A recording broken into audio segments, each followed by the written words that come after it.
दोस्तों आज के इस वीडियो में यहाँ पे हम लोग गोधुली हिंदी कक्षा 10 के गद्य खंड का जो राइटर नाम है यानी कि लेखक का नाम है उसको हम लोग ट्रिक के द्वारा इसमें बिल्कुल याद करेंगे। तो इसको आपको याद करने में कोई भी दिक्कत नहीं आएगा। तो चलिए दोस्तों शुरू करते हैं। पहला नंबर जो है श्रम विभाजन और जाति प्रथा। श्रम विभाजन और जाति प्रथा, तो जाति प्रथा यानी कि जाति प्रथा भेदभाव जो है ये सब खत्म कौन किए थे? तो यहाँ संविधान में भीमराव अंबेडकर। तो इससे ध्यान रखना, जाति प्रथा से ध्यान रखना भीमराव अंबेडकर, यानी कि श्रम विभाजन और जाति प्रथा का हो जाएगा राइटर का नाम भीमराव अंबेडकर। अगला है विष के दांत। तो ध्यान रखना है विष के दांत, विष मतलब होता है जहर।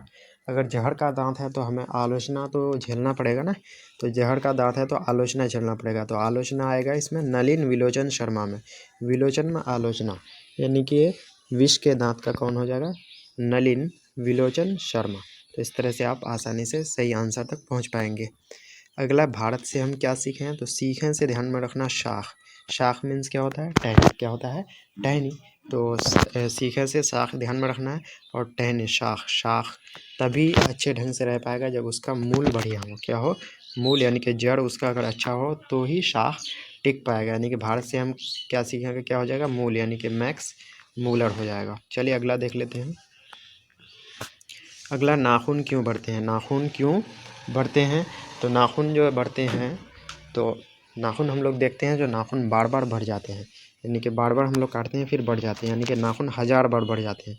तो 1000 से हजारी प्रसाद द्विवेदी, यानी कि नाखून क्यों बढ़ते हैं इसका जो है राइटर का नाम हो जाएगा हजारी प्रसाद द्विवेदी। अगला है नागरी लिपि। क्या है?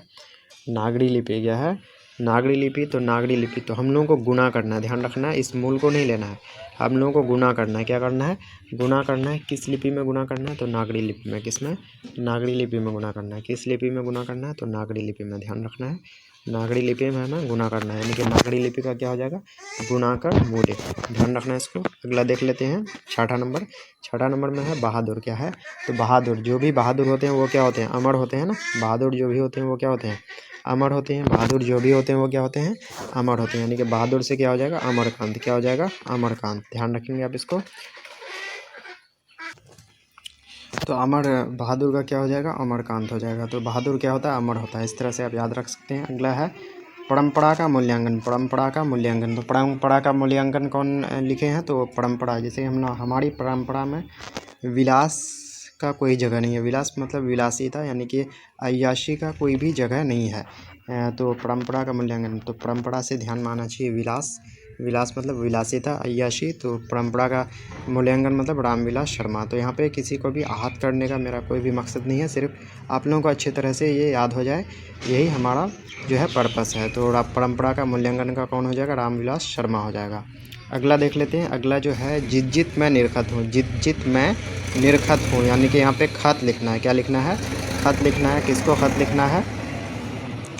तो जित जित मैं निरखत हूँ, यानी कि खत लिखना है। तो किसको खत लिखना है? तो खत लिखना है महाराज को। किसको खत लिखना है? महाराज को। यानी निरखत में खत आ गया, खत किसको लिखना है? महाराज को। तो जित जित मैं निरखत हूँ का कौन हो जाएगा? पंडित बिरजू महाराज। कौन? पंडित बिरजू महाराज। ध्यान रखना है इसको। आप इस तरह से आप आसानी से सही आंसर तक पहुँच सकते हैं। अगला है आविन्यो। क्या है? आविन्यो। तो आ से ध्यान में रखेंगे आविन्यो और आ से अशोक वाजपेयी। अशोक वाजपेयी। तो इस तरह से आप सही आंसर तक पहुँच सकते हैं। अगला है जो मछली। क्या है? मछली। तो मछली के राइटर कौन हो जाएंगे? तो मछली हम लोग पकड़ते हैं ना, तो मछली वैसे तो पकड़ा जाता है, लेकिन हम लोग ध्यान में रखेंगे मछली मार। क्या? मछली मार। तो मार से हो जाएगा कुमार, यानी कि मछली का कौन हो जाएगा? विनोद कुमार शुक्ल। तो इससे पहले मैं कुमार वाला कोई भी ट्रिक नहीं बना हूँ, इसलिए यहाँ पे कुमार को लिया हूँ, कुमार से मार को लिया हूँ, यानी कि मछली से विनोद कुमार शुक्ल हो जाएगा। यानी कि मछली को जो है क्या करना है? मारना है। मारना यानी कि मछली विनोद कुमार शुक्ल हो जाएगा इसका राइटर। अगला नौबत खाने में इबादत। तो जब भी हम लोग खाते हैं तो सारा चीज़ को मिक्स करके खाते हैं ना, यानी कि मिला करके खाते हैं। तो खाने से मिश्र, यानी कि मिश्र मतलब मिला करके खाना। तो नौबत खाने में इबादत का कौन हो जाएगा? यतीन्द्र मिश्र। तो आप जब ऑप्शन देखेंगे ना तो आसानी से आप देख पाएंगे उसमें, जो आपको आसानी से राइट आंसर तक पहुंच सकते हैं। चलिए अगला देख लेते हैं। अगला नंबर जो है शिक्षा और संस्कृति। शिक्षा और संस्कृति। तो शिक्षा और संस्कृति, तो शिक्षा लेंगे तो हम लोग क्या बन जाएंगे? महात्मा बन जाएंगे। क्या बन जाएंगे? महात्मा यानी कि शिक्षा और संस्कृति का कौन हो जाएगा, महात्मा गांधी। तो उम्मीद करता हूँ आपको ये जो है ट्रिक पसंद आया होगा, आप आसानी से याद कर लिए होंगे। अभी हम लोग देख लेते हैं जो हमें आसानी से याद हुआ है या नहीं, टेस्ट लगा करके देख लेते हैं। तो टेस्ट में जब देखेंगे तो हम पाएंगे जो हमको आसानी से याद हो गया होगा। देख लेते हैं टेस्ट लगा करके। तो जैसे कि देख पा रहे हैं, पहला नंबर है नागरी लिपि के लेखक कौन है यानी कि नागरी लिपि के लेखक का नाम बताएं।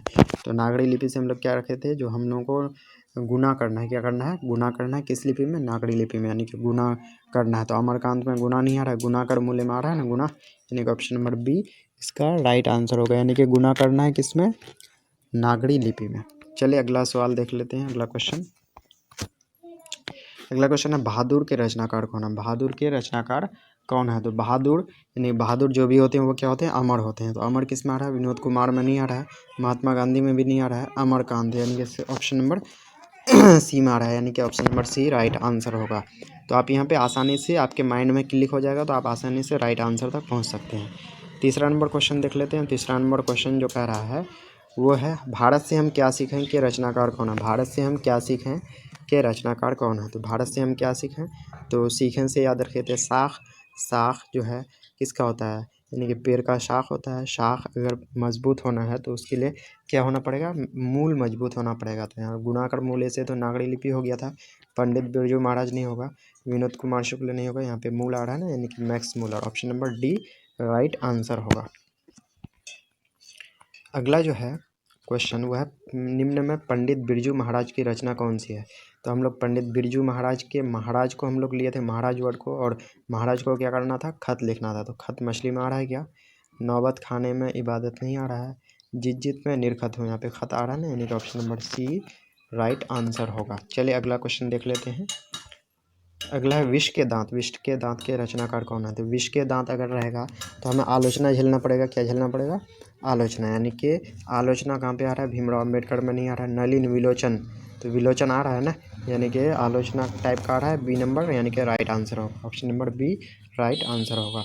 चलिए आगे देख लेते हैं। तो इस तरह से जो है हम लोग जो है चैप्टर नंबर कक्षा 10 का जो गोधूली हिंदी है उसका गद्य खंड का ट्रिक का वीडियो जो है हम लोग बिल्कुल आसानी से यहाँ पे देख चुके हैं।